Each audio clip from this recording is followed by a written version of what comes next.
Hello दोस्तों, मैं Aryan Shukla, business adviser and founder online business workshop. आज हम बात करेंगे कि अब आपको आंखें खोलनी है। अब आपको आंखें खोलनी है जब आपके अनुसार आपके पास में कुछ है, हमारे अनुसार आपके पास में बहुत कुछ है। चाहे आप कुछ प्राप्त करना चाहें, चाहे आप बहुत कुछ प्राप्त करना चाहें। हम बात कर चुके हैं कि आज की रियलिटी कंपटीशन है, रेस है। अब कुछ या बहुत कुछ हासिल करने के लिए आप दौड़ में शामिल होने जा रहे हैं, कंपटीशन कर रहे हैं, कंपटीशन में शामिल होने जा रहे हैं।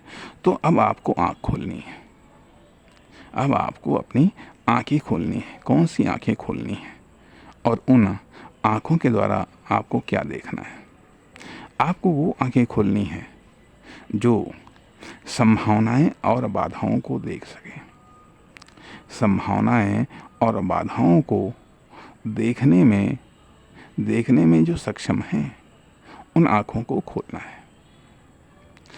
है। वह दृष्टि विकसित करनी है जो संभावनाएं और बाधाओं को देख सके। और यह संभावनाएं और बाधाएं 3 प्रकार की हैं। जो संभावनाएं और बाधाएं वर्तमान में हैं, जो संभावनाएं या बाधाएं भविष्य में होंगी, अर्थात आने वाली संभावनाएं या मिलने वाली संभावनाएं, या आने वाली बाधाएं या आने वाली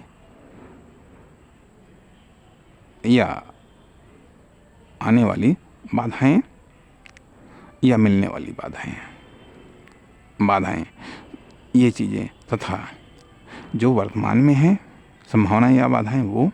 दूसरी, आने वाली बाधाएं, आने वाली संभावनाएं, या मिलने वाली बाधाएं या मिलने वाली संभावनाएं, तथा जो संभावनाएं मिल सकती हैं,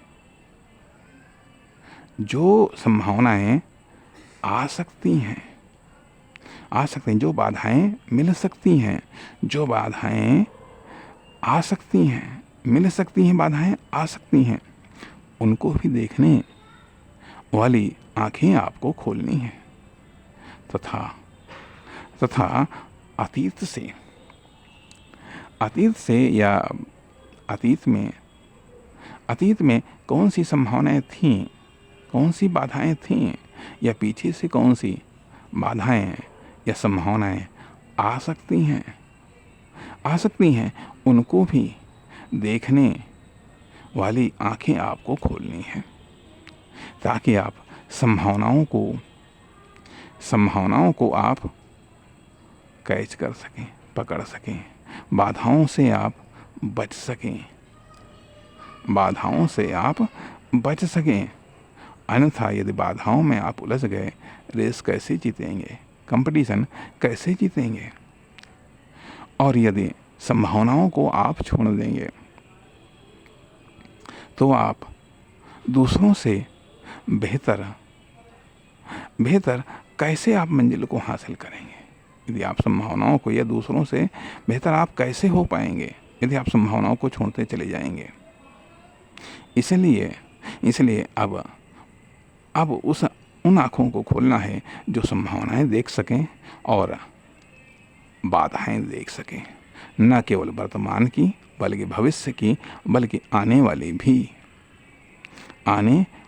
भी। इसलिए, क्योंकि तभी आप आगे बढ़ सकते हैं, तभी आप डिस्टेंस को कम कर सकते हैं, तभी आप मंजिल के करीब पहुंच सकते हैं, तभी आप उद्देश्य के करीब पहुंच सकते हैं। अन्यथा बीच में ही आप रुक जाएंगे,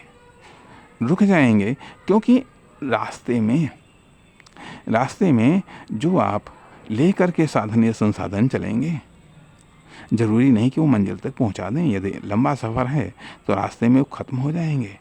फिर आपको रास्ते में जो संभावनाएं मिलेंगी, उनको यदि आपने कैच नहीं किया, नहीं पकड़ा, तो संभवतः काफ़ी कुछ आपको ख़त्म हो जाएगा और बीच रास्ते में ही आपका सफ़र रुक जाएगा। सफ़र को कंटिन्यू रखने के लिए ज़रूरी है कि हम संभावनाओं को पकड़ें, संभावनाओं को देखें और बाधाओं से बच करके रहें। नमस्कार, धन्यवाद।